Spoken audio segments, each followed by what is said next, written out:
इसको जाना नहीं।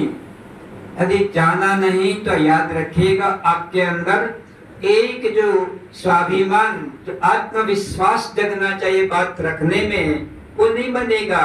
क्योंकि आप केवल शब्द वेदता हैं, आप इसके अर्थ वेदता नहीं है।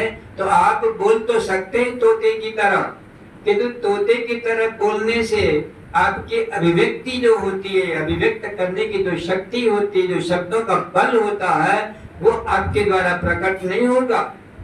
इसलिए उस शब्द के अर्थ को भी जानना पड़ेगा कि ये शब्द हमको क्या बोलना चाहता है। अर्थविहीन शब्द, जिस प्रकार बारूद को निकालने के बाद जो कारतूस की स्थिति होती है, या जो माचिस सिल जाती है तो आप सारी माचिस को जला दीजिएगा, आग नहीं बनती है। तो जिस प्रकार से आपके भीतर की जो ताकत होती है, जो अर्थ निकल जाता है, तो वो शब्द बारूद निकली हुई कारतूस की तरह होता है, उसमें कोई ताकत नहीं होती है।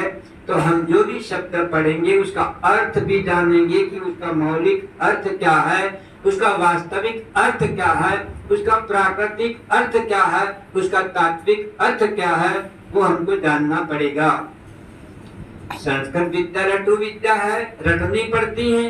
रटनी इसलिए पड़ती है कि सारे जीवन में जिस प्रकार पशु जुगाली करता है, पहले तो खा लेता है, झट झट खा लेता है, और उसके बाद आराम से बैठ कर एक एक कौर निकाल कर चबा चबा के रस रस कर देता है।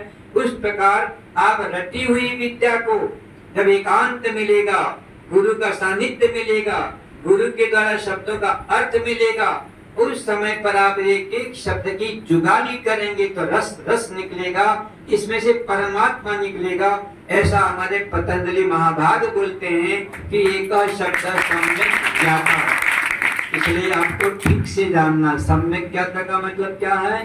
ठीक प्रकार से जैसा कहा गया है वैसा ही समझाना चाहिए और ऐसा ही समझना चाहिए। आपके गुरु लोग जिस विद्या को आपको समझाते हैं उस विद्या को समझ चुके हैं, अपने जीवन में उसको उतार चुके हैं, उनका जीवन बन चुका है और उनका जीवन बोलता है, उनका अस्तित्व बोलता है, और ये आपके जीवन में प्रवेश करता है तो सम्यक ज्ञाता हो।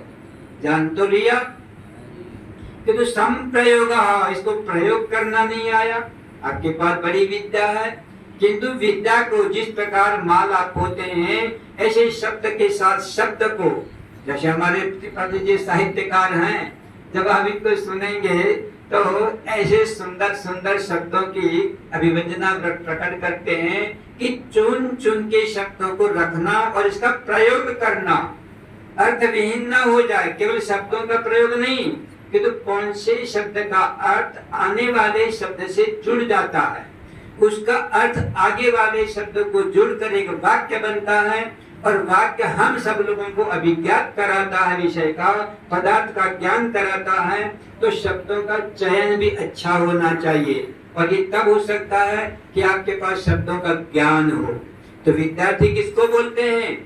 जितना शब्दकोश है इसके अंदर से बड़े अच्छे अच्छे मधुर मधुर तेजस्वी एक वाक्य के अंदर की एक शब्द भी अच्छा होता है, उस वाक्य की शोभा बढ़ जाती है। इसलिए शब्दों का चयन करना भी सीखना।